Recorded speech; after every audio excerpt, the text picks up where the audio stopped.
सुरभि घई की धुआंधार प्रचार कहीं प्रतिद्वंदियों पर ना पड़ जाए भारी। खेसारी लाल यादव और पूनम दुबे की पुकार, कबूतर पर मतदान, प्रतिद्वंदियों को मिली ललकार। न्यूज़ 9 टाइम्स बेतिया से आशुतोष कुमार बर्णवाल की ब्यूरो रिपोर्ट। पश्चिमी चंपारण के बेतिया नगर निगम का चुनाव 28 दिसंबर को होना है, जिसको लेकर प्रत्याशियों में धुआंधार प्रचार तो हुआ ही, स्टार प्रचारकों का भी रोड शो जमकर हुआ, जिसका सोशल मीडिया पर जमकर पोस्ट और शेयर हुआ। निगम के मुख्य पार्षद प्रत्याशी सुरभि घई ने भोजपुरी के स्टार खेसारी लाल यादव और पूनम दुबे को चुनावी रैली में लाकर निगम के चुनाव की बाजी पलटने की जी तोड़ प्रयास किया। जैसे राजनीतिक पंडितों ने यहाँ तक कह दिया कि सुरभि घई का धुआंधार प्रचार कबूतर कहीं प्रतिद्वंदियों पर भारी न पड़ जाए। हालांकि जीत और हार मतदाताओं को तय करना है, पर जिस तरह का रोड शो कर मतदाताओं में असमंजस बनाया गया, वो किसी के लिए नींद उड़ाने के लिए काफ़ी होगा। प्रचार के दरमियान खेसारी लाल यादव ने जैसे ही कबूतर को मतदान के लिए पुकारा, तो समर्थकों ने जमकर हाथ हिलाकर प्रतिद्वंदियों को ललकारा। मुख्य पार्षद पद को लेकर अपनी जीत की दावेदारी करने वाले समर्थकों की भीड़ और स्टार प्रचारकों की चर्चा कर स्थितियों का आकलन करना शुरू कर दिया।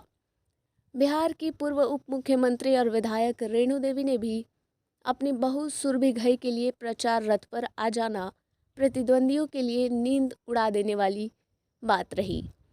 लहरों में हवा के झोंके का आना और मुख्य पार्षद में सुरभि घई का लड़ना बेतिया निगम चुनाव को बना देगा विकास का कारखाना। News 9 times. आचार संहिता का थोड़ा सा पंगा है और प्रशासन सबके लिए मैं इस प्रशासन को दिल से थैंक यू बोलना चाहूँगा कि आप लोगों ने जितना कोऑपरेट किया।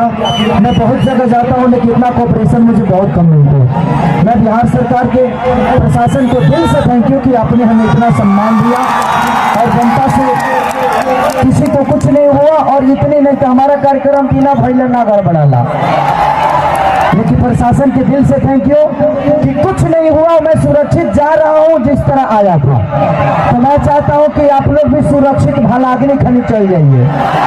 सबसे क्षमा प्रार्थी हूँ जहाँ मैं नहीं जा पाया, जहाँ लोग मुझे नहीं देख पाए, क्योंकि समय बहुत कम था और भीड़ इतनी ज़्यादा थी कि हमें प्रॉब्लम हो रही थी चढ़ने में और हर आदमी को प्रॉब्लम हो रही थी। तो प्रशासन रिस्क लेना नहीं चाह रहा था और कोई भी नहीं लेगा कि कल चल के कोई घटना हो जाए तो उसका जिम्मेदार कौन होगा।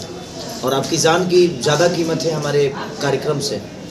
तो हम सब ने यही सोचा कि क्योंकि टाइम बहुत ज़्यादा हो गया था और भीड़ कम से कम मुझे लगता है कि अब कितनी थी शायद मुझे भी अंदाज़ा नहीं था।